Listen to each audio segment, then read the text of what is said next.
Assalamualaikum warahmatullahi wabarakatuh. Alhamdulillah, Alhamdulillah Rabbil Alameen, wassalatu wassalam ala Rasulil Kareem amma ba'd. Respected Chief Guest, Guest of Honor, Manager, Principal, Teachers, Audience and dear brothers. We celebrate Indian Independence Day every year on 15th August as a national holiday in India. This was the day when Indian Independence Act of 1947 came into effect. This year, India is celebrating its 78th Independence Day 2024. And Urdu poet said, इस देश में महल व कुव्वत है, इस देश में महल व कुव्वत है, इस देश में प्यार मोहब्बत है, इस देश के हम हैं बाशिंदे, इस देश के हम हैं बाशिंदे, ये भी तो हमारी किस्मत है.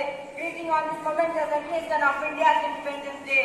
Today, we gather to celebrate the remarkable journey of our nation towards freedom and stability. It's a day that echoes with the sacrifices of countless heroes who fought tirelessly for our liberty. As we look back, 15th August 1947 marked the end of British colonial rule and India emerged as a sovereign nation. Jawaharlal Nehru became the first Indian Prime Minister to raise the national flag at the Red Fort near Delhi's Lahori Gate. Our struggle for independence was not just a political movement, it was a testament to the unbeatable spirit of our people.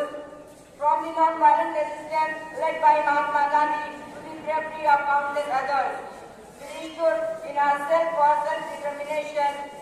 On this auspicious day, let us remember and pay homage to those who laid down their lives for the cause of freedom.